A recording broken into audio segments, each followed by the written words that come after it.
What's going on, everybody? How we doing? It's your boy Matt Burrell here. Welcome back to another edition of the In the Round podcast.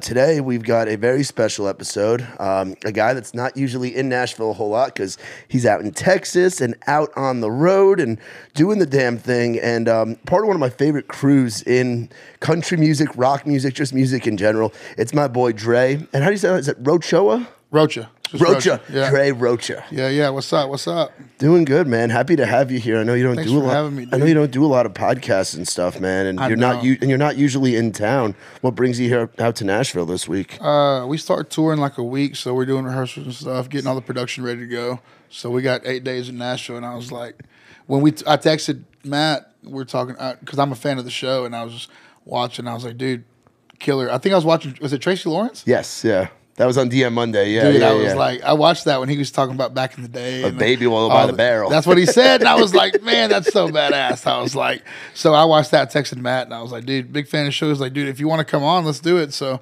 luckily, somehow happened to be here the next week, so it worked out. Yeah, dude. Thanks for having me. What's it like now? Thinking you have production, you're having to do 8 days worth of production rehearsals for a tour. Thinking back to when you first met up with Koe and met up with the boys, and back in the convicts days of you guys riding around in a van saying with the honk if you need Jesus or honk if you love Jesus, to now what the operation is, man. Is it pretty crazy to think about, like looking back? Yeah, man. It's 40 of us on the road now, including we got 3 18-wheeler drivers, 4 bus drivers, and there's some guys I don't even know. That's what we and Co walk off the bus. Like, who's that? He works for you, dude. You know, like he does this or that. But man, it's grown a lot, and it's pretty cool to see. I remember buying a fog machine. We had a fog machine at one time. We were like, oh, we're killing it. We're doing it big time now. Yeah, for sure. You get a fog machine, you're killing it. But now it's like, there's lasers and fire and cryo and, just a lot of shit going on. But it's cool. It's been cool to see. It's grown a lot. Yeah, and you guys have kept it as like a family dynamic, man. Like, because we've been in the Floating Leaf office, man. We went in there. We played a show at Wild West in Cedar Park with Trey Lewis, and we got hit up. Like Jeb and Davis had hit us up. They're like, "Yo, man, pop in if you want to come in and check it out, man." And I was like, "Damn, these boys have a good time, but it's business, but fun, and like the team of what you guys have built out of Texas, man, is badass." Yeah, I think that's the coolest part about the job. Is like it's all the homies on the road. Yeah. So it's like Jimmy, Serrato, and Kobe, and Mason and Otis, and like we were friends before this became a business. And now that it's a business, it's like we take care of business, but we have a lot of fun doing it.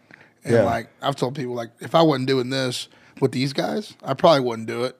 It gets exhausting. That's how I felt too. Like I've been spoiled. My 2 touring gigs have been with Trey, who's a great friend of mine, and with Gary and Charlie, the Muscadine Bloodline boys, which is how we initially met. Yeah. And you have the road family so fucking important, man. Especially as it gets to that bigger scale. Or I guess the early days, like how many guys did you have crammed into a van at one time? Looking like back in the convicts days. I'm gonna go back, like way back. I remember we had a show at Love and Ward.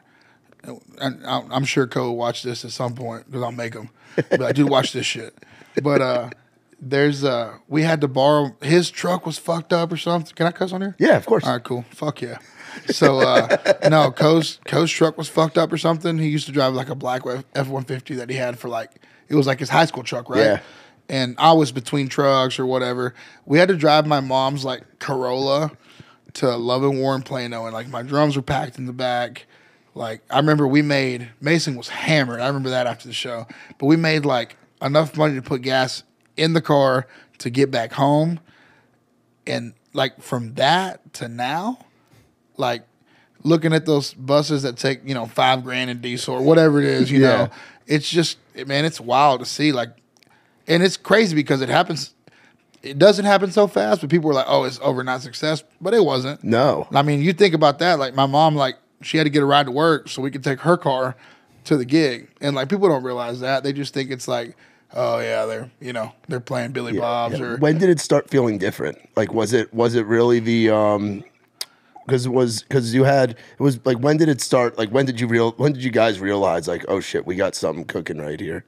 When you weren't just a bar band in Texas. Like, we played City Limits in Stephenville, which was like the bar. It was Boss Stocks first, I think, like the Bart Crows and the Casey Donahues and like which it's crazy to think those guys were. I hate to say the word, but like, I was so obsessed with Texas country music. Yeah. I could have, like, when I was in high school, I could have told you who was a drummer, who was a guitar player, this and that, right? And then they were playing these venues that I thought were like the coolest place in the world. That now I look at, I'm like, I don't even want to play there. Yeah. You know what I mean? Like, so I think at the time we played City Limits in Stephenville, Texas. We had released a record, which was Noise Complaint, Yeah, it's changed a lot Man, of stuff. that record changed my entire life forever. I joined the band as a drummer. Koe texted me and said, "Do you want to play?" I was playing another band. I thought he was asking us to open. He said, "Do you want to play the Drunken Mule in Commerce Saturday?" And I was like, "Yeah, we'll open for y'all." He was, "No, I need a drummer." And I was like, "Oh shit!" And it was all voice recordings, like like on your iPhone, like the voice. There was no songs. The songs weren't out, nothing. So I had to learn them, like just listen to them like that. Learned them, played the show, and joined the band. And I think 2 weeks later, the record released, Noise Complaint, in was that August of 2017, 18? And the record had been out for like a week or two. And I remember playing the songs, and people were singing back. And I looked out, sold out, which was like 1,500 people at the time. It's a lot of fucking people. I remember we got paid, and at the time we used to split the money. Yeah. It was like we made $1,000, so here's 200, here's 200. We made 500, here's 100, here's 100. But we made like, I don't know what it was, man. It was like $5,000 or whatever, and which at the time was. We're rich. Yeah. Like we can go eat steaks or whatever we want now. It's not McDonald's after the show, but we made enough money where it was like, whoa, we shouldn't split this money. We should put back towards like financials. We'd have no manager, no booking. I was doing all that stuff.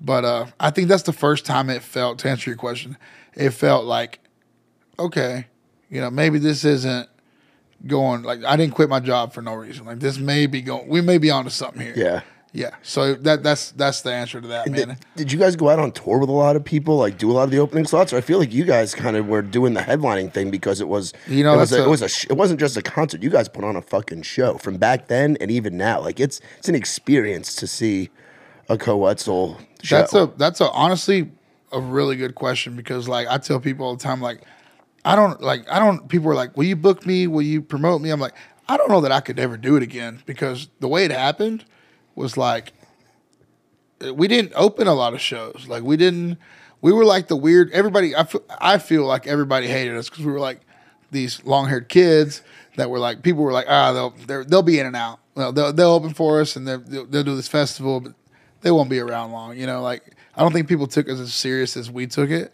at first. And we were like, that's all we had, man. Like when he picked me up from my house and said, we're going to go do it, I was like, well, that's all I got. If this don't work out, we'll figure it out. But like, that's all I got. Yeah. So we didn't do a whole lot of opening shows. I don't feel like we did festivals and we cut our teeth like that. But man, I was booking the shows at the time. So I was booking everything I could for $500 and a case of beer. So no, I didn't get a whole lot of answers on those big opening shows for a lot of people. Yeah, because that's kind of like a position that I feel like we've been in with Trey. I mean, we had the Kid Rock thing last year, but like for a while, it's kind of like the scene tries to figure out like, what do we do with these guys? Because it's like, especially back then, like you guys had like those original Koe and the Convicts songs, very country, but still rocking. That's a rock inside of Texas country.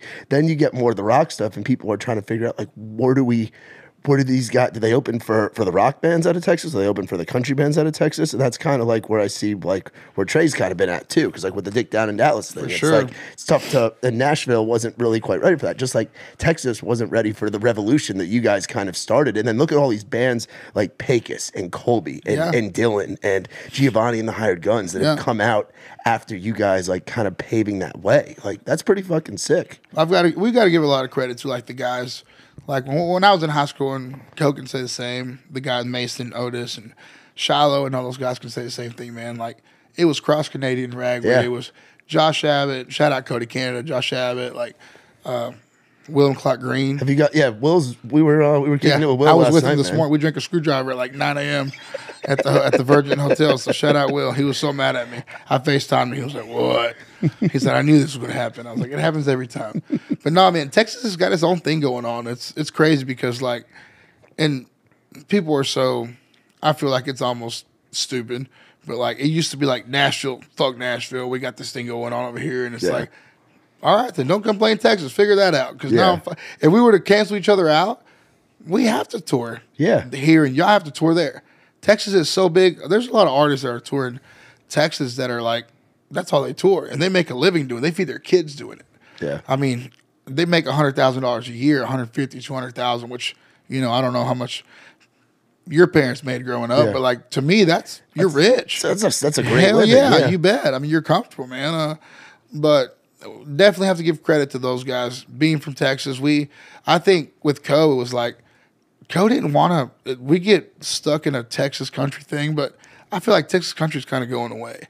It's not Texas country anymore. It's like you got Dylan Wheeler and Kobe Cooper. Those are all my guys, man. Like I talk to them. But they come out here. Yeah, for a lot of their business and their music. They're not just, to me, if you're a Texas country artist, you're touring Texas. Maybe you get lucky, get some gigs in Stillwater, Oklahoma, in Little Rock, Arkansas, and you stretch out there. But you're primarily sticking in that. If you're doing more than that, you're a country artist, right? That happens to be from Texas, right? The only difference is like I think at one point in time, people were like I hate the name drop, but like there's like, I don't know. There's artists that were in Nashville that were like, oh, they're pop artists. Yeah, fuck them. They're this music ain't. It's Nashville pop, and I'm like, pop stands for popular. Yeah, and I want to be popular because popular means I sell tickets. So it means I make a living, which means I feed my kids, my wife, my family, my mom. Whatever that means. Yeah. I think that's kind of breaking away because, like you said, Kobe, Dylan, Pecos, Dylan Wheeler, like all those guys come here. They write music here. I mean, Koe's going to write this whole week. We're here doing production, but he's writing. I mean, it doesn't matter if you write here in Texas, Oklahoma, Kansas. I mean, if you're writing good music, who gives a fuck where you do it? Yeah. I feel like Nashville's got such a bad name for that. From our Texas fans that are like core, they haven't got that bullshit. It's like it's one of those deals like your dad is a Cowboys fan, so you have to be a Cowboys fan. I feel like the same thing with the Nashville thing. It's like, oh, fuck Nashville. Oh, yeah, fuck Nashville. Yeah. Texas did that for a long time, and I feel like we're getting away from it. Yeah, and I feel like there's so much blending going on within just music in general, even outside of country. Like look at the feature. I mean, Diplo and freaking Kodak. Yeah. On a like a country artist, like Koe singing on that, but also like the relationships of people that are coming out of Nashville. Like we were hanging out with Bayless last night. Yeah, a guy like Jelly doing what he does, where he's now doing a whole tour. Which 3 6 Mafia, I saw that. 3 6 Mafia, Yellow Wolf, Struggle, but then also mixing in Ashley McBride and mixing in some Nashville Chase Rice. That's what trips me out. Like I think people laugh at me because I know so much about music, but I don't know so much about artists. I listen to Lil Wayne, and Kodak Black, and 21 Savage, Drake. Yeah. I don't listen to country music at all. I was at a publishing building here a few months ago, and one of the guys was like, "Man, I got this artist. He's big right now. You want to hear it?" And I was like, "No, not really." I mean, I don't mean to be a dick or rude, but I don't really listen to country music. Oh, obviously, old country, I know it. Stuff that you grew up listening, like that was on the stereo. Yeah, but I'm Mexican with Mexican parents that didn't know English. Yeah. So I listen to Duelo and Ramon Ayala and Grupo Firme, stuff like that. So country music was new to me. Yeah. So when I heard it, it was Josh Abbott, it was Garth Brooks, it was like really big mixture of a bunch of shit. And I dug into it, obviously, and you got shit, but like Pat Green's I could say somewhat of a friend of mine. Like I know Pat, we've hung out, whatever. But I didn't. Wave on Wave's the only song I know about Pat Green. Yeah, I don't know his records. He didn't dive deep into the catalog or anything like that. Too young. I'm 28. Yeah, when I was, which is crazy because I find myself texting, hanging out with some of the guys that I used to be like the biggest fucking thing in the world. At one point. So it's pretty cool, man. But yeah, Texas got its own thing going on. It's crazy how much is involved, and it's cool to see like Trey just touring all over a fucking song, like about fucking, Yeah.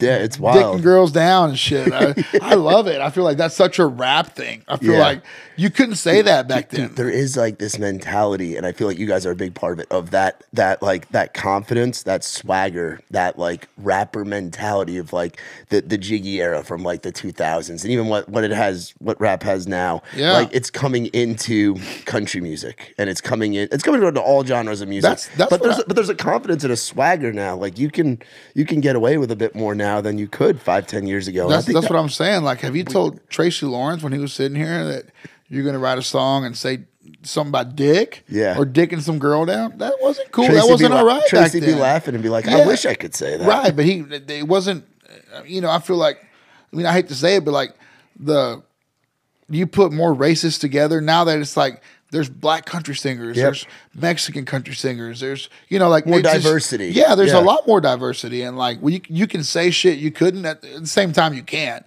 right? It's got worse, but at the same time, like it's evolved, man. Like, when we get off stage or even before when we're on the bus and you've been there before, we listen to Moneybagg Yo.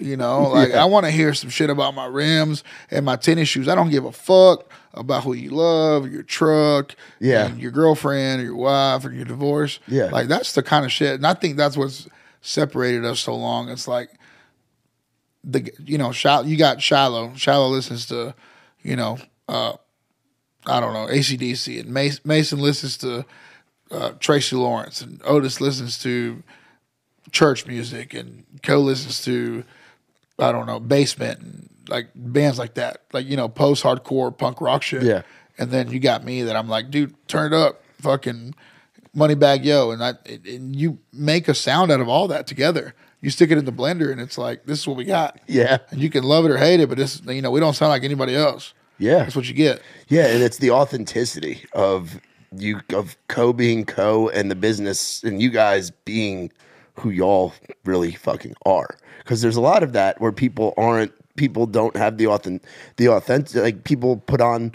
an act almost or whatever, and it's like the authenticity right now to me is just at an all-time high with what's working in music. Like, people love the real shit, and the real shit's what's coming out of that whole office, but particularly with you guys. Yeah, man, it's been cool. I think from the beginning we didn't have like, we want to sound like this or like that or look like this or look like that. You know what I mean? Like, so it's worked. It's always been 100% natural. Like, one day, if you get this guy one day, you're going to get the same guy for the rest of the time. Yeah. Like, this is what you get. Like I said, before the show, it's 21 Savage. After the show, we might fucking drink Jack Daniels, eat pizza, and watch, Home Alone. Yeah. And then some days it's like, let's rage, take body shots, and fuck, whatever. Yeah. It's just, it's just happened so normal and naturally that I think people appreciate that you can't make it up. Yeah. Like, you can't, even if you try to lie about it, like, just, you get what you get. Yeah. Now for you, so you came up in doing the drumming thing. When did you get into music, and how did that all kind of start for you? So I remember my mom used to make me go to church, and I fucking hated it. I was like, oh, this sucks. You're just sitting there, I was like 7 or 8. But the drummer, I thought the drummer was cool. I was like, I could do that. So age 12, got a drum set. And I remember sitting in class, like 3rd, 4th grade. I was like watching the clock, like, God damn, I can't wait to get home and play drums. So I learned how to play drums, played in a few local bands growing up, played at church, shout out church. Learned a lot in church. I feel like every great musician came up playing in church. I wouldn't say I was great, but I definitely learned in church. Hey, well, every musician, like a lot of musicians, come out of church, man. Yeah, shout out church for that. I mean, you learned a lot there. So when I got old enough to like make my own decision as far as like what I wanted to do with it, I was real obsessed with like Texas country music. So I'm, local, played in a lot of local bands. Did a lot of local gigs, made $100, and I was like, I'm killing it. And then I played for Koe's cousin, Trey Hubrell. I played for him. That's when I first was like, we can make our own music and record it. One of our Koe's producer that's produced every one of his records, his name's Taylor Kimball. Shout out Taylor. Yeah. He's done every one of Koe's records. One of the best musicians. Is that the Sonic Ranch? No, so Taylor owns a studio in Denton, Texas. Okay. him and Koe together. That's where Koe does a lot of his, like he'll take a week and go stay the night and sing and scream and do his thing there with Taylor. And Taylor's a big part of our sound. Like I think him and Koe have a chemistry that it has a lot to do with the way we've evolved and sounded since day one. Taylor recorded a song for a guy in my hometown when I still lived back home, and I heard it through it was a 2012 Tahoe with good speakers, and I heard it. And at the time, I had never heard something sound that good, you know, because we were recording off fucking GarageBand and shit, right? Remember, remember those days, and I heard it, and I was like, holy shit! And I had to borrow $200 from my mom. I remember it, and I told Trey, the guy that I played drums for, we have to record a song. And you can still, if you're listening to this, you can still look it up. Trey Hubrew on the Tameless. We put out a 5-track EP, and it's honestly pretty fucking fire. But it's Koe's older cousin, who he's older than Koe. So like he went to Texas State in San Marcos, Texas. So he would come home and be like, Koe, you got to listen to Randy Rogers or Wade Bowen. So they put Koe on that music. So that was a big inspiration for him. Him and Chase Richardson, which is, if you go back and listen to Koe's, I don't even know if it's on Spotify. It's on like Apple Music. You had to buy it. It's Love and Lies EP. Okay. Chase Richardson wrote some of those songs. So that songwriting and stuff came from that. Yeah. And then that happened back to where I started, right? So Koe did all that stuff, wrote those songs, and he said, I need a drummer. And like between going from local gigs, I went to that, and it sounds like something out of a fucking book, but he called me. He's like, I'm picking you up. We're moving to Austin. We're going to do music. And I was like, I never moved out of my mom's house. I was in college, local college anyway. Yeah. I wanted to be a cop. Funny how that worked out. Dude. Right? But he called me, like, for real. Like I said, it sounds cliche at this now, but he was like, I'm picking you up, pack your shit. I'm picking you, and we're going. We had a buddy, Jacob Maynard, had a college internship where they paid for his apartment for free for like 8 months. And he's like, you know, like for most people, it's like Nashville. We'll move there and do some music. Yeah. We moved to Austin because Austin's like the hub of Texas. Yep. Yeah. So he was like, we'll go live with him and we'll blow up, play music, whatever. And Noise Complaint was getting worked on at the time. So how many guys do you have in that one apartment? 3. And it was the size of this table. We had 2 Arab mattresses. And man, at the time, like I can say it freely now, I think, you know, we did a lot of drugs and stuff like that. And it was, and not like meth or anything, everybody who's watching, like no hard ones. The like recreational that. Stuff. Yeah, we took a lot of Xanax and slept a lot. Me, Koe, and Jake Murphy. You think that contributed to the sound of that record and the rawness? I do. I co-wrote Austin. We had a house this big, and there was a bathroom. There was a shitter right here. And he went in the bathroom and shut the door, and I remember hearing the guitar. Can't make this up. And I heard the guitar riff, and I was like, damn, that sounds pretty good. And he wrote Austin. Which was a huge, I mean, it's probably, song, yeah. If it's not gold now, it will be. I mean, it's like close. Yeah. I mean, it's, you know. One of the biggest singles that wasn't on wasn't on an album. Like it wasn't. One of the biggest. It got added to, I think, Harold's High, which was our second album after Nose Complaint, the next one. But yeah, man, it was like, I think that time, and when I tell you that he picked me up, it's funny. Sounds like Eminem, but he picked me up, and I had I didn't even own a suitcase. I had a trash bag, like a hefty bag full of clothes, and a drum set. And he's like, where's your shit? And I was like, that's it. And he took me I said, will you take, my mom worked at the bank. I said, will you take me by the bank and say bye to my mom? He's like, yeah. I went by there. I started crying. I never moved out of my mom's house. Like, how old were you at the time? 21, 22, 22, 23 maybe. Damn. I was young. Yeah. I didn't have any plans. Like, yeah. Koe was like, I'm picking you up. We're about to figure this shit out. And I was like, all right. And I didn't think he was serious. I'm like, whatever, dude. You know, fuck, whatever. Sure shit. And I remember my mom gave me a 12-pack of Dr. Pepper. She was like, I love you. Take it with you. I guess she probably stole it from the bank. Shout out American National. Mount Pleasant. Don't edit that shit out. But, yeah, she... I didn't think it was for real. Like, We literally moved to Austin, Texas with Jacob Maynard, and the apartment. I can't make it up. It's not any bigger than the space we're sitting at now. I had a futon, which his mom bought for me. Shout out Kim. I watched a lot of rap interviews, so shout outs for everybody. Yeah, shout outs. Drink Champs, that's all I watch. But yeah, man, we moved there, and I do think that era for me and him, because it was like, and I was booking our shows, so like, if I didn't book shows, we didn't eat. Were you guys playing on what's the broad Sixth Street? No, you guys never even got into that. 6th Street's like Broadway. Yeah, that's what I'm saying. Like you don't go out there trying to be an artist. Like that's what I don't think people. I was booking like Cheatham Street, and College Station, like the bigger markets. Going to Harry's. Yeah, Andy Wasker was booking a bunch of shows, man. That was my fake email name. What was your name? Andy Waskers. Andy Waskers at what? At Gmail? At gmail.com. That was and you were Koe Wetzel's booking agent. Dude, that's kind of it's been a Is that email still alive? If I email you right now, it still says that.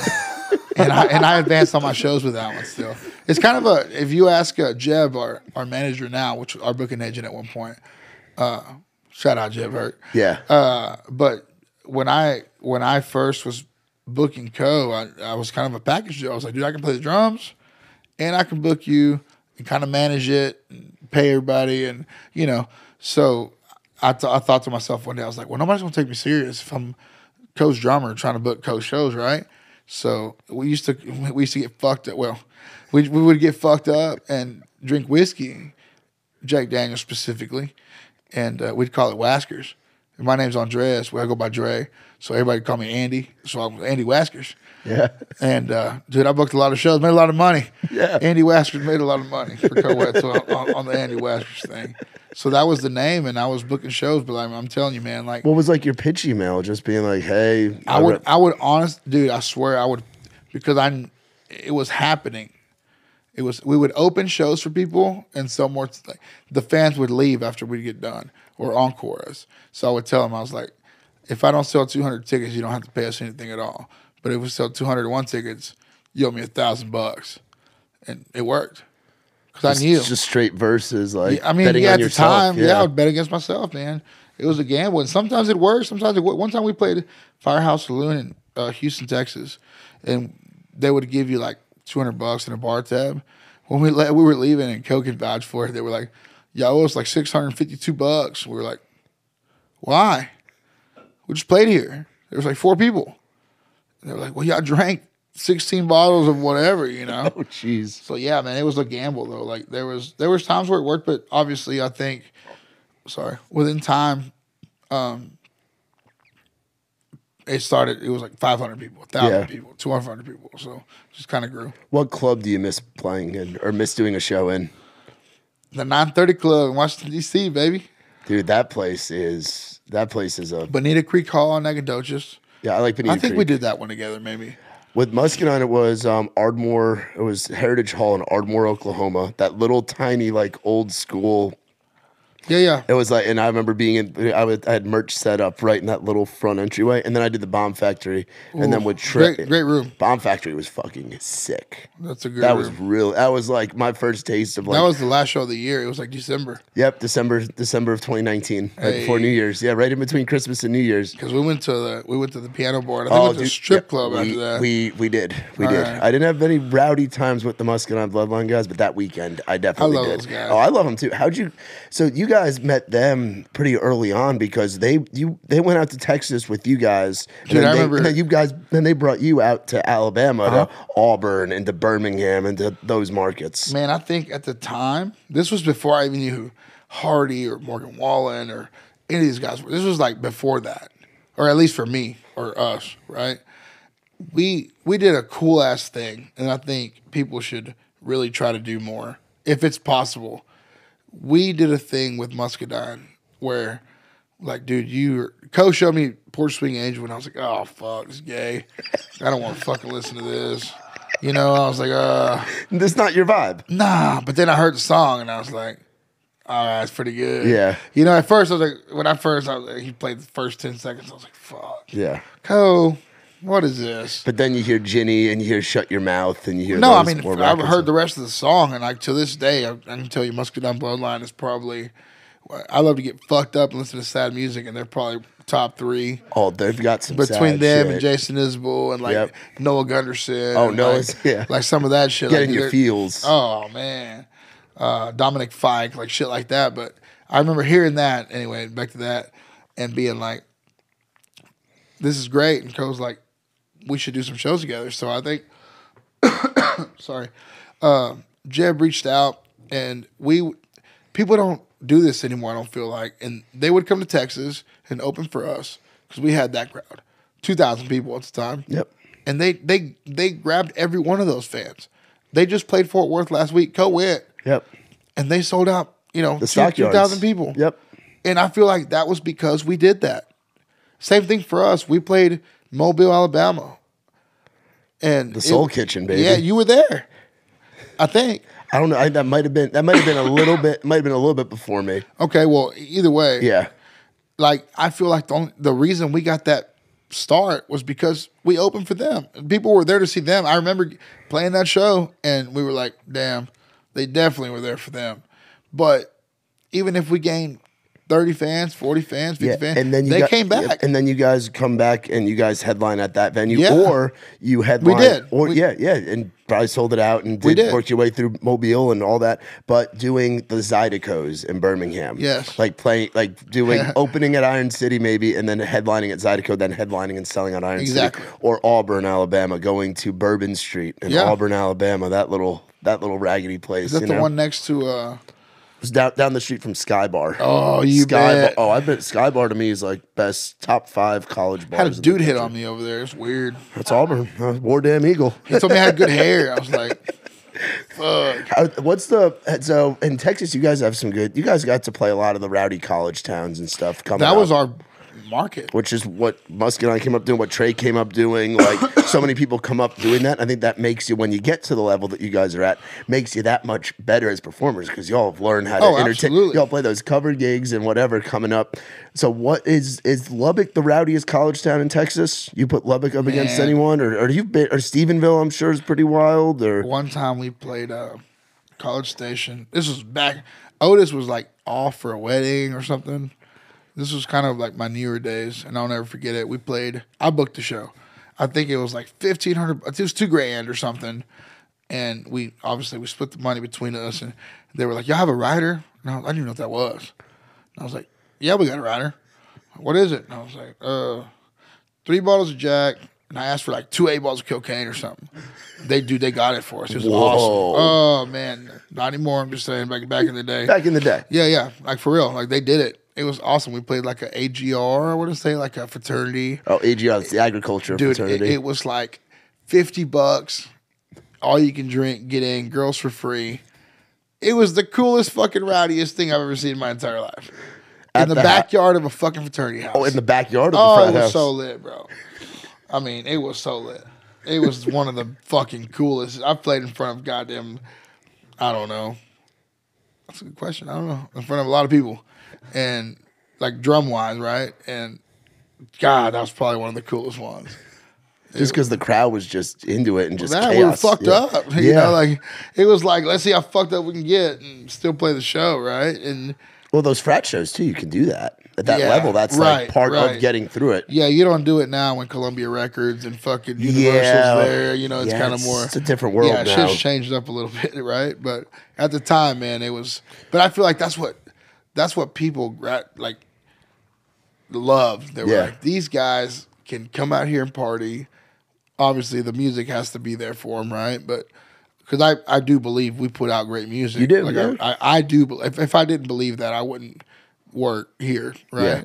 But I think at the time, that's what the college kids loved. Like, you know, And I think laying the foundation with the college kids helps set you up to where things are at now, because all those college kids, they're telling their friends, "Hey, we had this guy play our frat. He's coming to play at this. He's coming to play at so and so bar. He's coming to play at Floors. He's coming to play at." That's exactly right. Yeah, he's coming to play at coming to play at the Bomb Factory. Coming to play at Armadillo Palace. Coming to play at whatever Texas club venue, and then the word just travels amongst all the college kids, dude. that's what Texas is so big. I mean, you've got obviously like Dallas, Fort Worth. You've got Houston, San Antonio, Lubbock, Abilene, Tyler. Yeah, we just did one in Midland. We were just at the Yeah. Rock and Rodeo in Midland. Wow. We did that, bro. I hadn't been there in a minute. You can still smoke inside. Nobody there. got Sigs inside. Sigs inside. You bet. Sigs inside, and Love that. Sigs inside. They moved the stage, so I guess the stage used to be like horizontal, and they moved. They reconstructed it a Sigs little bit. inside usually mean there's some trashy bitches in there. Oh, dude, yeah. Well, we see that a lot. Man.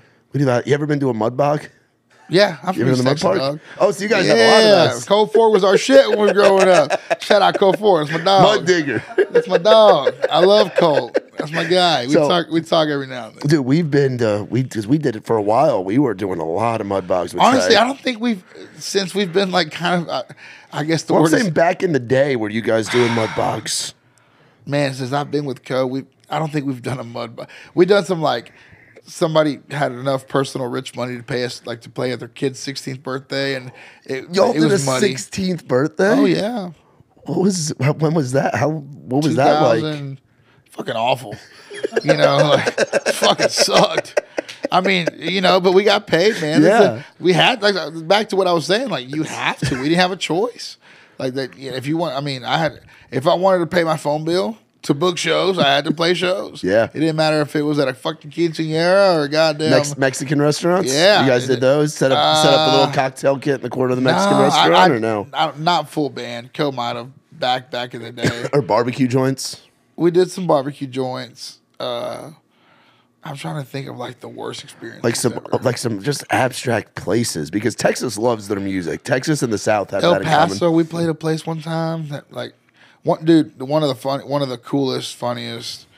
I took the gig for the money. Somebody emailed me. I went to college with Co. I was like, cool, whatever.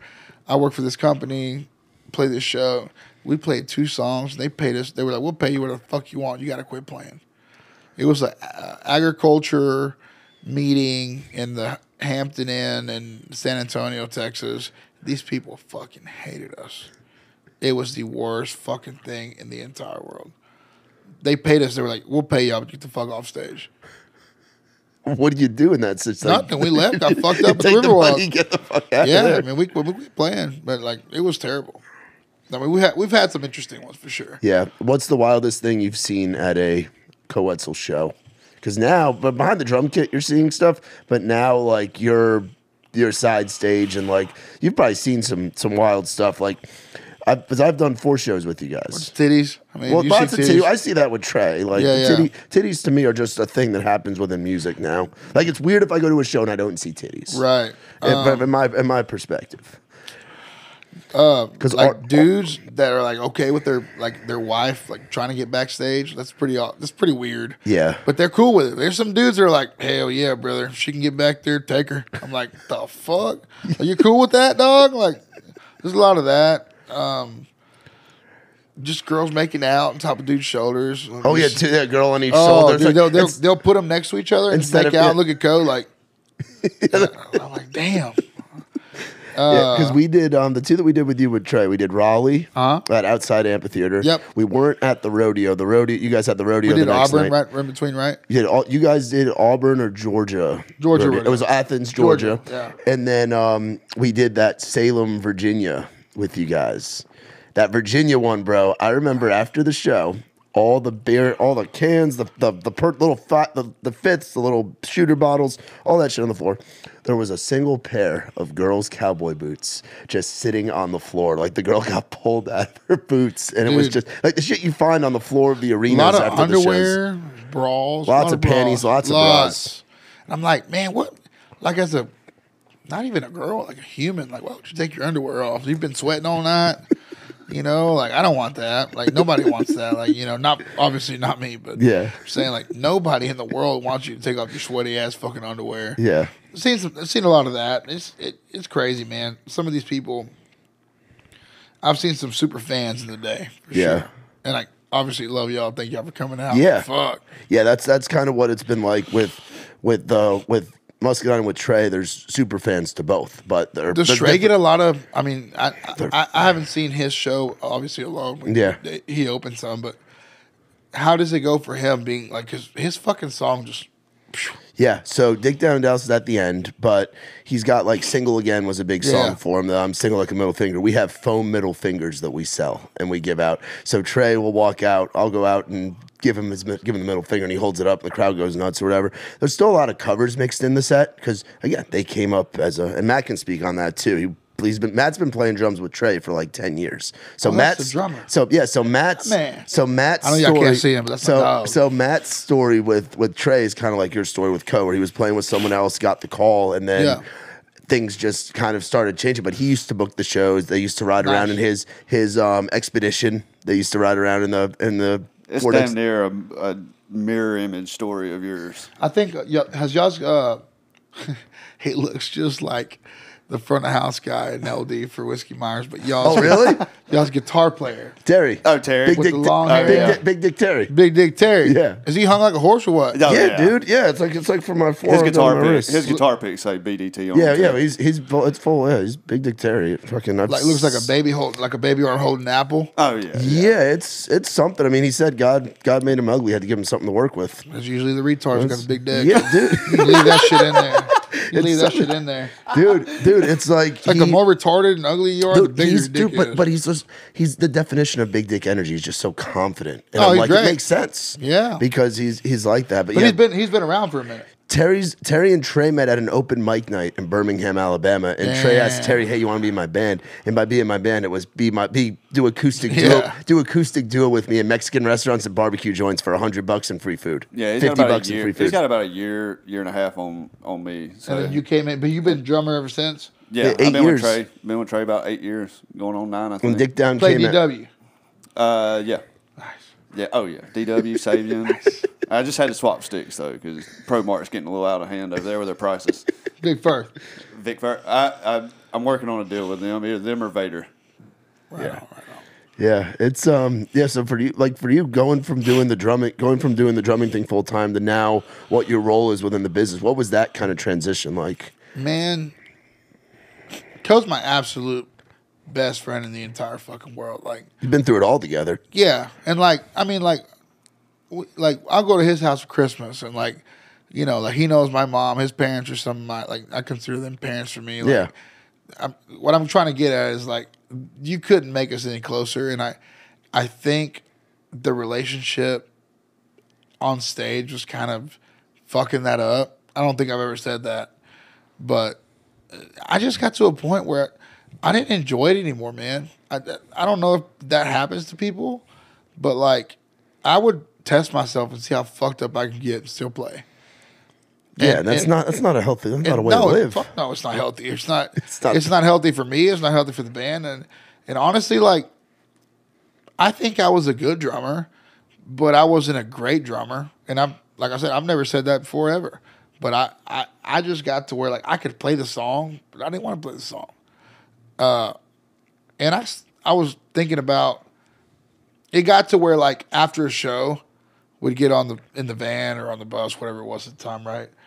And you can always feel that. You guys know as a band, after the show, if the show doesn't go good, you get one energy, and if the show goes great, it's this energy. Yep. It would get to where we would get on the bus, and it was or like I said, whatever it was at the time, van, bus, whatever, and it would be awkward. Yeah. And I didn't like that. I didn't, man. I think it was going to ruin our friendship at one point. And he knew it, and I knew it, and and I think I decided one day. I called our manager. I called Jeb after a show. I remember Koe was in the sauna at whatever venue we were at, somewhere up north. I don't remember where we were, but I called Jeb, and I was like, man, I think I'm just done. Well, he was like, well, you're not leaving, right? And I was like, man, I don't know what I'm going to do. I just not happy, and I wasn't happy at all. So anyway, we finished playing a show, and I think it was actually a pretty good show, but me and Koe were in the back lounge where me and Koe usually end up by ourselves at the end of the night, talking shit, drinking out of the Jack bottle. And I looked at him and I was like, I don't think I want to play drums anymore, man. And I was so scared he was going to be like, oh. Lost him. I was so scared. He was gonna be like, man, like you gotta find another job or whatever. I don't even know what made me say it, right? And he was like, well, what do you want to do? And I was like, well, our tour manager's leaving. I can do that. And he was like, all right, cool. I think to him it was just more like, you're still sticking around, right? Yeah. No matter what you do, I could have said I'm driving the bus, at the time. But I mean, I did the managing and booking stuff before. At the same time, I played drums at one point, so I think it just kind of worked out. Our tour manager at the time, Colton Harris, one of my best friends in the world, he wanted to get off the road, and it just remember Colton? Yeah, it's my dog. Yes, I love Colton, man. Shout out Colton. Shout out Colton. And he just, I think Colton's kind of just over it, and it's a lot, it is a lot, especially when it's it's not for everybody. Well, and when it gets to the point when part of your vibe is the having fun after the show, and it is a rowdy and show. Colton didn't drink, so like for I've never spoke about that either, really, but like it got to where like Colton was over everybody drinking. Yeah, and stuff, and I get it. Yeah, see, I'm 6 years sober myself. Yeah, that sucks. Trey's sober, but the rest of the band drinks the bottle, right? The handle of Fireball, and the thing on the rod. But it's different because he's the lead singer. Yes, he's the boss. He's the boss, and he's sober. But and he can go to bed. Nobody's gonna fuck with him. But for us, it's like it's almost like we gotta do it. And I'm the worst about it, but I'm right there with my best friend. I want to celebrate, good show, blah blah. But Colton's kind of over it, so. When I told him I'll be a tour manager, he was like, all right, cool. And man, it kind of just worked out perfectly. He went on and did his thing, and I moved in his spot, and it worked out. I mean, we've been doing that ever since. And we lived together at the time, and so there was no. I thought it was going to be a lot weirder or like a weird transition, but it wasn't. I was so worried. I was like. I was worried about people being like, "Why aren't you playing anymore?" And it fucking happened all the time. I still get Instagram messages after a show. You killed it last night, bro. I swear to God, I'm like, have you seen our drummer? He looks like Ben Affleck. Like, look at me. Like, what do you mean I killed it last night, you idiot? But it's wild, man. I think it couldn't have happened any more perfect. But it was a very weird but great transition all the way around. Awesome, man. Well, I'm glad to hear that. And another thing that you guys do very well, and it's funny because a lot of people are like have their opinion of the whole TikTok thing.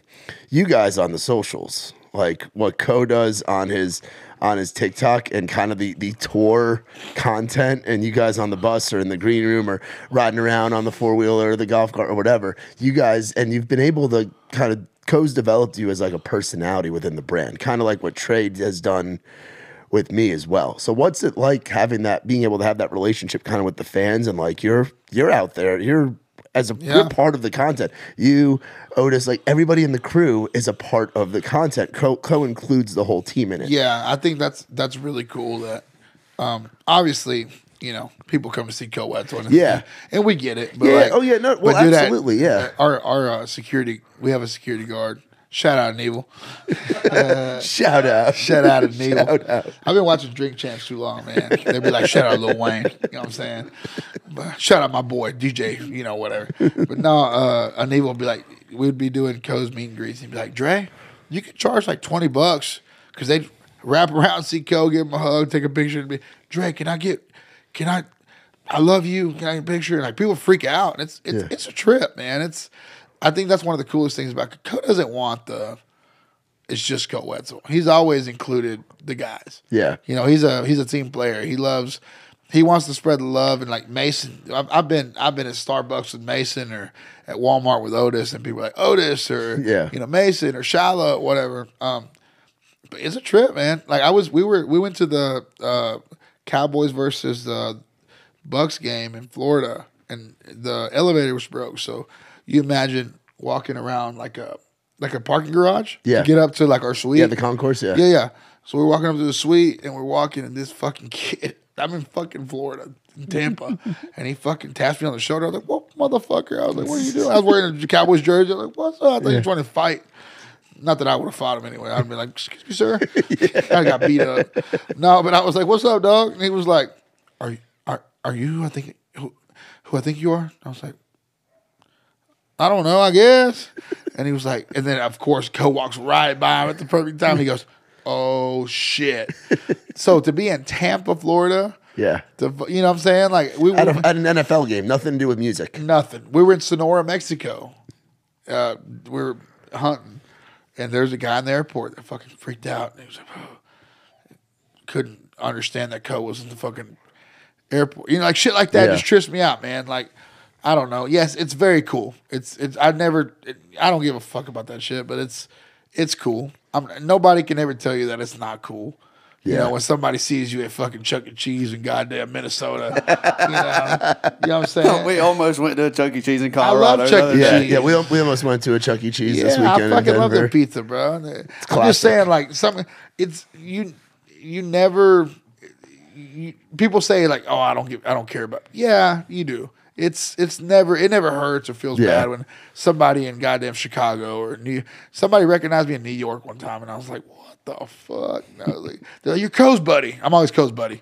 I'm like, you're Koe's buddy. I'm like, fucking Dre. You know, I got a name. But honestly, I told Koe, I said, somebody's gonna pick up this fucking TikTok and make a TV show someday. I hope so, man. It's crazy. It's been TikTok really did a lot of cool shit. And is all the shit on there is real Oh stuff. yeah, man, I'm not throwing Like- up fakely. Like when y'all are fucking with each other and there's those pranks on tour. bro. You boys don't slow down when it comes to the pranks. I know you guys aren't all jammed in the van together, even on one bus together, but I feel like the pranking is it's part of it. It's a staple. It's part of the experience. Yeah, that's the cool part about our camp. It's like we are really like brothers, most of us. Yeah. You know, like there's some crew guys that I don't know as well, and hopefully I get to know them. You know, this year there's just people in and out, but Mason, Otis, Shiloh, Yo-Yo, Colby, Jimmy, Clint, like those guys are my guys. Yeah. Like, and I'll go over there and fucking put a fucking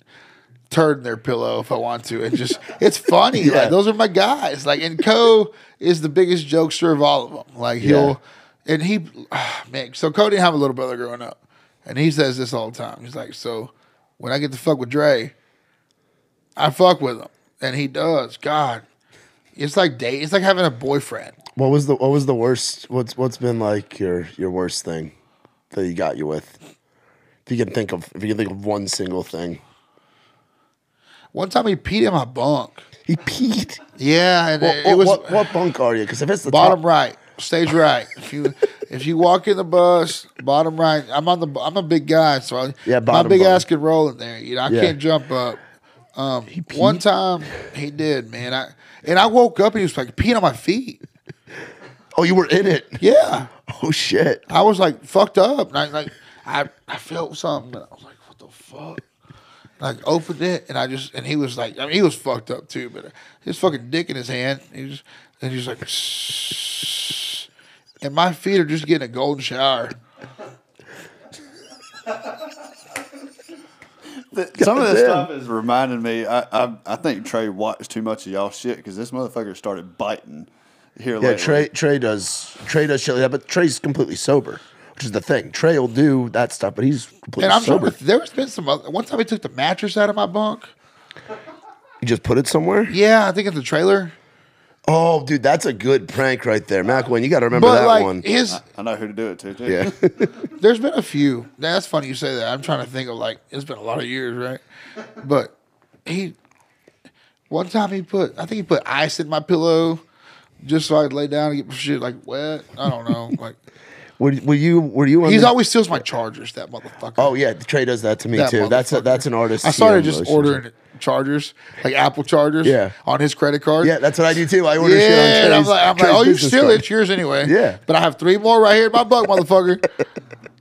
He does a lot of shit like that. But there's been some. Did the end of the show breaking down of the drum kit, did that start with you? Yeah. Or- I think he did it. I don't know. I say he did it out of frustration the first time, probably like, you motherfucker. Played like shit or something. And it just kind of stuck. Now it's like a staple. Yeah, it's kind of a thing. But Do you guys have to order new drum shit? yeah, the cool part about that was I remember playing drums and he'd break my cymbals and I'm like, I get to try it because I told him, you break it, you're gonna buy me another one. He's like, yeah, fuck it, whatever. I was like, all right, bet. So as a drummer, you can vouch for this. I got to try every fucking hi-hat, crash. I haven't got to ride. that. Trey wants to do it, and I was like, well, Dude, here's the thing. I got to try Pisty fucking Stilgen, anything. Sabian. I would just go to Guitar Center and buy new ones. He does break it, but he does buy it. I give him Okay, shout out Koe Wetzel. Shout out Koe. Yeah, my dog. He does. He breaks it, but he buys it. So that's all right. So let's talk about Nashville real quick. So you guys have been coming out here for a little while, like making seems like more here in the last year or two. It's been a little bit more than it was. But how do you enjoy coming out here? What are some spots? I remember when this was right before COVID. It was Tin February. Roof? No. Remember the night we had a big Gary and Charlie played my songwriters night. I think it was. It was Tyler's birthday. Boudreaux, Tyler Lassard, Muscadine's TM and PM. Big Tyler, the sound guy. It was his birthday, and we had our event over at Live Oak, and it was either you or Yo-Yo. Somebody said you guys had a case you were looking to get rid of. Do you remember this? There was a case, like an old. Just a big ass case, Like a work case, like a road case, yeah, like a big ass case. And Tyler was like, "We're gonna go get this kid." Tyler was fucked up, and I had my Chevy. I was driving a Chevy Equinox at the time. So I used to have a Chevy Equinox. Bro, yeah, an Equinox, We bro. was brothers. Soccer mom. Shout car. out, Matt. Hey.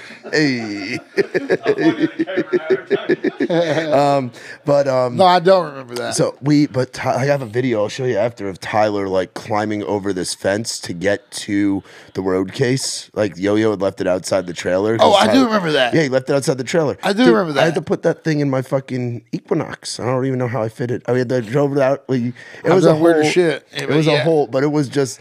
Like I remember that was right before COVID though, and that was when I was like, oh dude, it's cool these guys are coming at because I don't even think you guys had a show out here. I think you guys were just. And then we went to you had another one recently that we went to. You came out to the Whale Tail takeover. Wales' thing. My God. Shout out Wales. Dude, love them. That's what I'm wearing right here. I love Wales. Wales, man. One of my favorite people. But yes, coming out to answer your question, You like coming out here? I do. But god damn it, it's like everybody here works in music. So like the conversations never I don't give a fuck about music, like who you work for, what you do. Yeah. It's everybody you meet's like, well, I'm Jason Aldean's not saying him, but just example, right? Because I've never met any of his people. That's what I'm saying. Like I'm Jason Aldean's fucking tour manager, or light guy, or sound guy. Dude, I don't give a fuck. I just feel like everybody here is somebody's fucking homie. Yeah. When I'm at home, dude, I've had the same bottle of Jack Daniels in my house for 6 months. I don't do anything. I watch your fucking podcast, Joe Rogan, Theo Vaughn, fucking Bert Kreischer, like Drink out, Champs. You chill, yeah, man. Fuck, I chill. I don't do shit. Like, Texas is not like that. Whereas here, you saw how busy it was on a Nashville Monday is just night. like, I mean, obviously we go to the Red Door where it's like it's a time warp. It is. You walk in there and then you walk in there, fast forward 5 minutes. And the I lights know what are I'm turned signing on. up for when I go there, but it's just a lot. I do like it. I think it's a great place. I have a great time. Yeah. I don't have a bad time. Could you ever live here? Fuck no. No. Oh, And a lot no. of Texas guys say that. There's a lot of Georgia guys that say it. Like Brantley Gilbert, for But I example, could lives live in Georgia. Austin. Like I don't want to live in Austin. Like You want to live in I East like Texas. living where I can shoot my bow outside the house. Yeah. And that's all I want to do. I don't like hanging out with a bunch of people. Yeah, you've got to do some cool hunts this year, right? Oh, man. Or the last couple years, you guys have just bet. done like trophy fucking hunts, gone out and killed all we kinds do a lot of shit. hunting, man. So Koe figured it out. We tour from March to October, and then it's bow season. I haven't worked a show since Thanksgiving. Wow. This is the first time I've been out. That's why I'm so pumped to be here. I was like, you want to do a podcast? Hell yeah. I ain't been home for 3 months. You know what I'm saying? Like, Yeah. fucking sit at home, jack off, and watch fucking YouTube, man. I've been chilling, dog. Shout out XNXX. Nah, man, I'm telling you, it's just been like We call it because Koe likes to go hunting. We just, like I said, we went to Mexico. That was my Christmas present. What do you guys hunt for in Mexico? Deer? Desert mule deer. Desert mule deer. And whatever that was that Koe killed that. It's like a whitetail, but they're little. Like an antelope thing almost? No, hell no, it's way out. You don't hunt, I can tell. Yeah, I don't. I'm from New York. I'm Brooklyn. Brooklyn. Fulton Street. Yes. Yeah. No, we hunt a lot, but so when we take off from October to, it's bow season, and we kill whitetail. I mean, we've killed bears. Have you gotten a moose? Not yet. I feel like that's got to be on the list. I've killed bear, elk. That's on the list. I was about to say the guest list. The guest list. That's on the list. Take a look at artist growth. There's my tour manager shit, right? No, I've killed whitetail. I've killed black bucks. I've killed Gibbs buck. I've killed. Was it axis? Axis deer? I've never killed an axis. Man, I've got one like waiting for me to go kill, and I haven't. I don't have time to do it, man. That's the problem. One of my buddies killed one yesterday.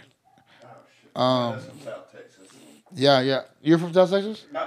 I just know about Texas. He's from Selma, Alabama. He's from like deep South Alabama. You boys don't know where Wilsonville, Alabama is, do you? Wilsonville. Right there by Is that by Birmingham? Yeah. Shout out Justin Edmondson. Yeah, that's where I think you guys went down there after those gigs that we did in North Carolina and Virginia. I got a ranch out there, Havenwood Farms. Really? No shit. Yeah. No, Jason. My buddy has a ranch out there. I always tell him I'm a part owner. See, Alabama's got to make you feel like somewhat like you're back home. It does. They got Alabama, Louisiana, kind of like that. Mississippi. Yeah, they got Buc-ee's. Have y'all played Rick's? Oh yeah, Rick. We just played there. Rick is one of our Shout out to Rick. One of the best club owners in like all of music. Just the guy that makes you feel at home. Funny. You guys probably played that back in the day. Funny we said that. I have my taxidermist that lives down the road. His name's Rick, and I called him the other day. I was like, "Hey man, did you get that deer that left outside the house?" And he was like, "What?" And I was like, "Yeah, you got that deer." No. What the fuck? And I was like, "Hey, is this Rick?" Yeah. And I was like, "You didn't get that deer?" I said, "Me and Koe dropped off some deer." No. I said, "Is this Rick?" Yeah. Rick the taxidermist. She goes, "This is Rick from Sarkville." And I was like, "Fuck." I was like, "Damn, my bad, dog." I was like, "Shit." I called him the wrong Rick. Did you hear about he's got him and his all the animals that him and his wife adopt? No. He got like a million. They got like a ton of dogs, and they recently adopted a cow. They got a baby cow, and they only named the cow because he got it the day he had John and JD were down there playing the show. He named the cow John Langston.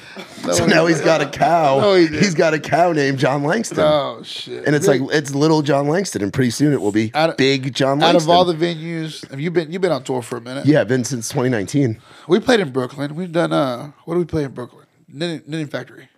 Yeah. Damn, yeah, you guys, that's what's cool. You get to, with being with Koe, you guys don't just do like the country, the honky tonks. You guys can go up north and do like. Are we good on time? Yeah, we're good. Oh yeah, we got plenty of time. I was gonna say you guys do rock clubs too. Like you all get to do all kinds of shit. Knitting Factory, funny story. That place is a trip. We're not riding the bus to Knitting Factory. We're gonna chill. We don't want to go to New York, 3-day trip, whatever. So we flew, and DFW had bad weather, so we couldn't. We got to Philadelphia. Show was at 10. We're in Philly at we delayed. We're like, fuck. And at the time, before we signed to Columbia, like Sony or whatever, Capitol was there. Yeah. Fucking this, him were there. It's like, you got a big show, right? I was still playing drums. One of the best shows we've ever played. I still remember this. It was like we couldn't get an airplane. It was delayed. We got to Philly, and Jeb goes, "Bro, you better get an Uber, rent a car, dog, like you." So we went from Philly all the way through the state of New Jersey. I fucking paid an Uber, or I'm gonna say, how the fuck? How much is an Uber from Philly airport Probably to the Knitting $1,000. Factory. Yeah, I was gonna say it's at least $850 to $1,000. Yeah. So we got to the Knitting Factory, literally walked in, saw my guy Ryan Murphy, which is the time. Shout out Ryan Murphy. Was at the time was with it wasn't Capital, it wasn't Atlantic. He was with Atlantic at the time. I don't know what he's doing now, but that's my guy. There was people there from record labels to see us. Yeah. And we walked in. It was pouring fucking rain, and the buses had to park under the bridge. And I went over there, put a pair of pants on, like literally, like took my fucking, I don't wear underwear. So I took my shorts off, put a pair of fucking breeches on, walked to the Knitting Factory. Koe looks at me and goes, let's do it. I mean, we were 3 minutes from missing the fucking whole show. Killed it. And that's one of the best shows we've ever played in our entire career, I think. That's fucking awesome, dude. That's one of the wild. ones. Like, that's what I was asking. Like, Yeah. you have those that like you remember. That's one of them. Yeah. Yeah, for me, the one some that I remember with Muscadine, I remember Greenville, South Carolina. First time I stepped foot in the Blind Horse Saloon. Charlotte, North Carolina. First time I stepped foot in Coyote Joe's. Like those venues. And then Muscadine, for whatever reason, they're loved in Little Rock, Arkansas. I mean, they're loved all over the place, but Little Rock, Arkansas. Like you go to the Rev Room or the Hall I love the Rev in Room. Little Rock. It's rock and roll as fuck over there. Dude, they turn that shit up. And then with Trey, I mean, we got to do, like, because with Trey, it was cool. Like, I met him playing pickup kickball here in Nashville. We were both sober, so we'd sit there and bond over smoking Marlboro Lights and drinking LaCroix What together. do you do sober? Like, how do you? I still smoke weed. I'm California sober. So I say I'm a pot guy, but I mean, what do we do? I mean, the other thing too is we kind of instigate the heathens, as we call them. Like we instigate McElwain and Big Dick Terry, and our bass player Mitch used to drink. He's no longer drinking. But I mean, you just don't drink, huh? No, I still go out and rave. I still go out. I mean, I'd probably do better off that way. I close down the bars as much as anybody in this town, which is nuts. No. Yeah, dude. Yeah, I've stayed out. I've seen in the last month. I've probably closed down Red Door like 5 or 6 times. He called it early last night. Last night I called it early. You did. Last night I called it early because I Why? knew because I had some stuff I had to get done today. I had like meetings this morning. I had some phone stuff I had to do, like emails, all that shit. And then I knew I had to rest up for a big podcast with you today. Yeah, man. And then do all that shit. So Shout out Matt. hey, Shout out my drummer buddy over there. Hey, we're both Matts. yeah. We're gonna nice. Yeah, we're gonna take all the shout outs and just like clip Yeah, them just together. shout out compilation. Shout Yeah. out DJ Khaled. God did. So this tour coming up, this is like a new level of touring to where you guys did some of it last year, but like y'all are playing like big mostly time arenas, man. It's big time shit. So Yeah, it's a trip. what is getting ready for this tour like? And what are you like mostly? Or is there anything that you're super excited for about this tour? Or is it just the itch of getting back out there since it's been fucking 4 or 5 months? I mean, I'm definitely pumped to get back out. Like this, I've been sitting at home. Obviously, hunting season made up for a lot of that. Yeah. We hunt a lot. Me and Koe did a lot of hunting trips with the Mexico Hunted. We did, a lot of Texas stuff. But getting ready for this tour, it's different, man. Like this, I've never been in charge of fucking 40 dudes, 3 18-wheelers, 4 buses. That's a lot of stuff to tour manage. There's so much going on. Like, and like I haven't tour managed at this level.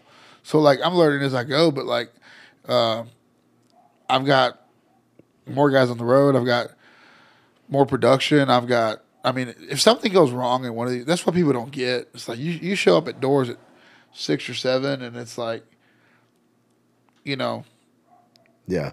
it's like if something fucks up, it's on me. Yeah. So people don't get that.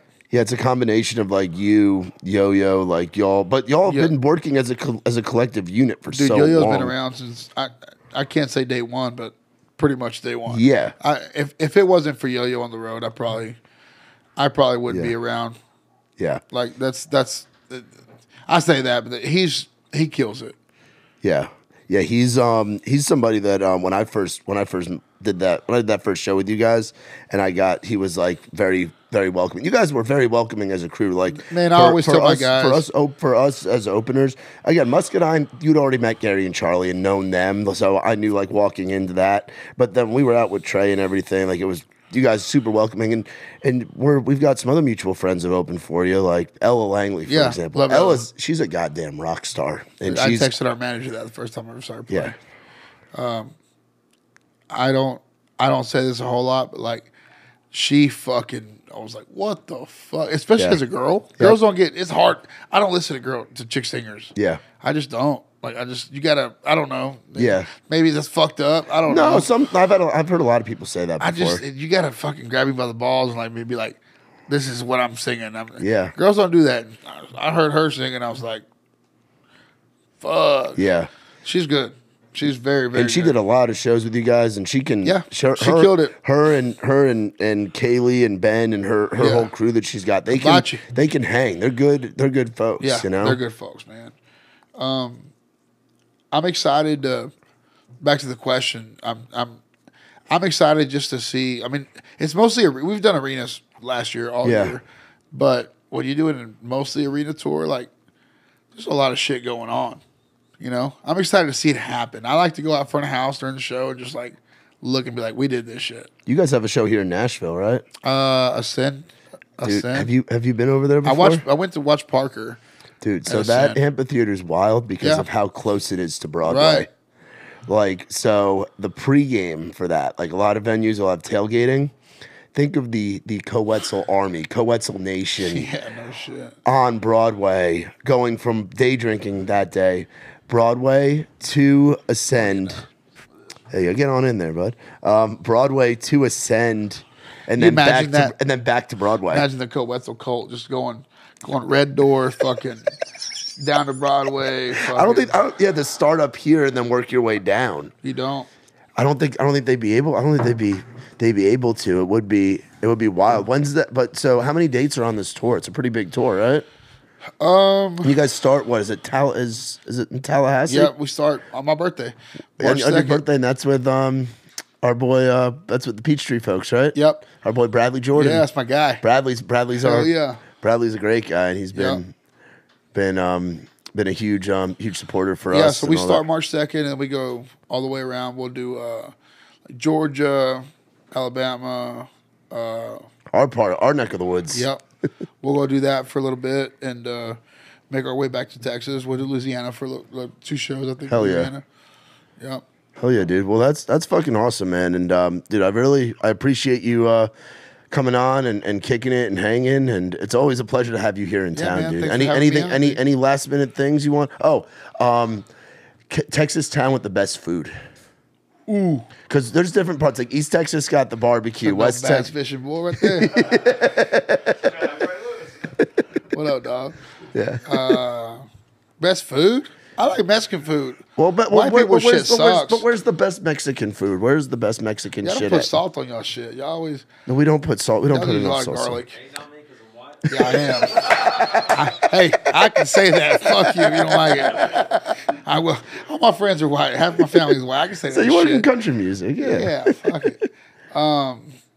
Best food in Texas, barbecue. If you like barbecue, shit gives me heartburn.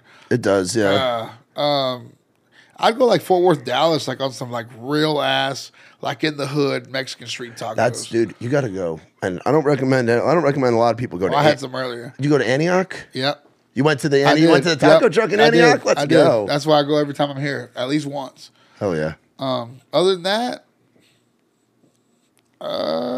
Texas Roadhouse straight every time. Texas Roadhouse, get them rolls. Yeah, it's like it's consistent. Yeah. Other than that, man, I don't know. That's about it. What's the most important thing on the Koe Wetzel rider? Jack Daniels. Jack Daniels. Without Jack Daniels, nothing. You need it. I literally won't have a show. It's as important as Diesel on the bus. Shoot, I'm not having that. I swear to God.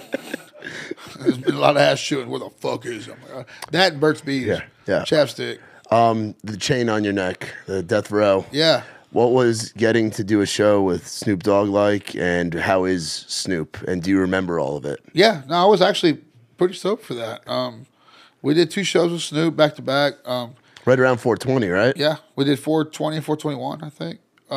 He's the coolest fucking guy in the entire world, but if he doesn't want to see you, he won't see him.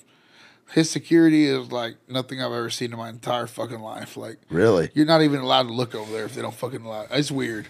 Like, it's cool. I get it. It's Snoop Dogg. Yeah. But luckily, we have a buddy that he took us in the green room, smoked, whatever. But Koe got one for his birthday, and I told one of his meet and greet manager guys, I was like, I gotta have one. He got a gold one. Yeah. I was like, I'm Mexican. I can't wear gold. I automatically fucking Mexican as fuck, right? So I was like, I gotta have one. So he said Snoop, his guy, Kevin or whatever, whoever sells them, got this one from them. So I wear it. That's the only reason I'd wear it. I wouldn't wear it otherwise. No, dude, it's fucking sick, dude. And dude, but again, he's the coolest though. Like, yeah. If you ever get a chance to meet Snoop Dogg, he is absolutely the sweetest fucking human being. Is his stuff as good as they say it is? For the flower stuff, really are you not a big weed guy? Nah. So I was gonna ask who smokes more between him and, because you've been out with a lot of the stuff. You've done shows with Snoop, done the shows with Jelly Roll and his crew. Those guys roll up pretty good. I don't know. I don't really ever You're not go a big weed guy, yeah. Nah, I'll take a nap. I don't really smoke weed, man. I don't. That's why That's just not your thing, yeah. Nah, not my thing. I like to get high. You like the hot? You like to get high. Yeah. Shout out. Get high. Yeah. Well, we appreciate you, man. Thanks, man. Thank you for having me. Where can people go to find you on the socials? Is it Dre Drums? Yeah. Dre Drums on Instagram, and that's it. And then don't add me on Facebook. I'm camped out. Yeah, and then it's follow along obviously KoeWetzelMusic.com. You guys come see us, buy some tickets. Yeah, oh dude, I'm sure some of the shows have to be getting close to sold out, if not sold out already, which is fucking unbelievable. Yeah, it's gonna be a fun tour, man. I'm excited. Hell yeah, brother. Well, we hopefully we can make it out and see you guys. We can I can document that bar crawl from Broadway to Ascend in Nashville and do some crazy shit. Well, guys, be sure to check out our boy Dre. Be sure to follow along with him and all the wild folks, the part of making the Koe Wetzel thing happen and all the great stuff that they are doing.